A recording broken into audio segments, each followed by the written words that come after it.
Let's jump right in. Today, we're exploring the literal birth of America. But, we're not going to do it by looking at the usual founding fathers or famous generals. Instead, we're going to trace the fascinating, totally ordinary yet extraordinary life of one guy, Benjamin Seaver. Because, as you'll see, through his life's milestones, we can actually trace the exact blueprint of how a brand new nation was built from the ground up. Okay, so picture this. The year is 1757. We're in Sudbury, Massachusetts. Benjamin Seaver is born right into the final, really simmering years of British colonial rule in America. He's the first son of Norman Seaver and Sarah Reed. He was born a subject of the British crown, but the world around him, it was on the precipice of massive, massive change. Which brings us to his early life, a true colonial upbringing. To really understand Benjamin, we have to look at that upbringing. The colonies were restless, they were expanding fast, and Benjamin's family mirrored that exact energy. When he was just 3, his dad chased new opportunities, moving the whole family from Sudbury to Shrewsbury. And they absolutely did not stop there. Benjamin was one of 12 children. 12! I mean, that was incredibly typical of colonial New England, right? Large families were literally essential for survival, for farm labor, and just building a community. And there's Benjamin, right in the middle of this bustling family unit. So, around 1773, when Benjamin is 16, the family packs up and moves again, settling in Westminster, Massachusetts. This move is a big deal because Westminster actually becomes the community Benjamin would call home for the rest of his life. But tracking his siblings reveals something fascinating about early America's expansion. You've got a sister Eunice settling up in Vermont, his youngest sister Lucinda eventually moving all the way to Montreal, Canada. The Seaver family footprint was just rapidly spreading across the continent. Now let's talk about his time as a Revolutionary War soldier. In April 1775, everyday farm life is violently interrupted by the shot heard round the world at Lexington and Concord. By May, an 18-year-old Benjamin enlists as a private in the 23rd Regiment. He's stepping directly into the crosshairs of history. By August, after surviving the grueling siege of Boston, he really proves his capability and gets promoted to corporal. He serves his time, goes home, but then re-enlists in 1780 when the war effort desperately needs him again. By this point, he's a seasoned soldier, marching to camp and passing muster at Camp Toddaway in October 1780. History can sometimes feel a little dry, but it is so rare to get a physical glimpse of someone from this era. His 1780 enlistment papers give us exactly that. Benjamin stood 6 feet tall. Now, for the 18th century, that was highly unusual and incredibly commanding. Just imagine this towering 23-year-old veteran with a light complexion who had already survived the siege of Boston, returning to fight again for a nation that didn't even fully exist yet. It's wild. Up next, building the American dream. With the war finally won in 1783, just months after the Treaty of Paris officially ends the Revolution, Benjamin turns to building his own American dream. He marries Martha Whitney, a 19-year-old from his hometown of Westminster. And over their 33-year marriage, they welcomed 10 children into the world. They were, quite literally, populating the new nation, raising the first true generation of American-born citizens. But looking at the lives of those 10 children gives us a pretty stark reality check about this era. Some of these kids experienced incredible longevity. Axa lived to 80, Susanna to 84, and Mary Jane to 79. But it was also a time of just incredibly fragile mortality.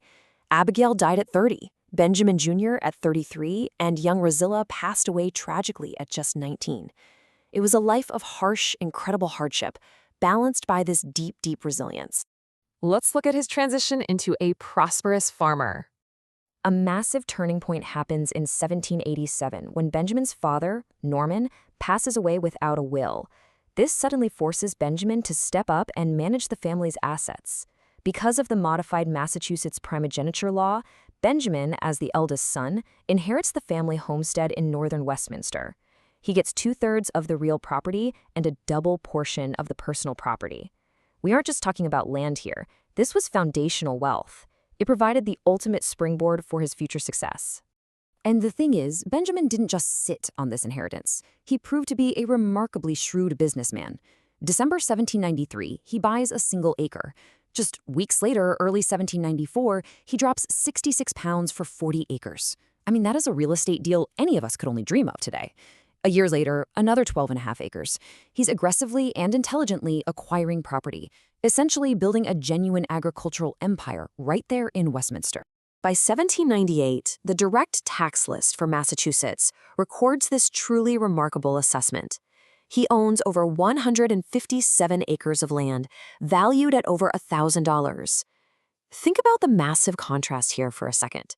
He started out as a teenage private surviving on meager military wages, and now, just a couple of decades later, he's one of the most substantial landowners in his entire community. Which brings us to his prosperity and final years. Heading into the 1800s, Benjamin steps very comfortably into the role of a respected community elder. His household is thriving, he's taking on civic duties, he's really living the quintessential American success story of his generation. Sadly, Benjamin passes away in June 1816 at the age of 59. But his final estate inventory is absolutely staggering. It includes vast farms and pastures in neighboring towns, but honestly, my favorite, most wonderfully humanizing detail in this whole inventory is a $30 pew in the meeting house. He wasn't just wealthy in land, he literally purchased his seat of respect right in the center of town life. His total estate was valued at a massive $5,708, and the way it was divided carefully protected his family.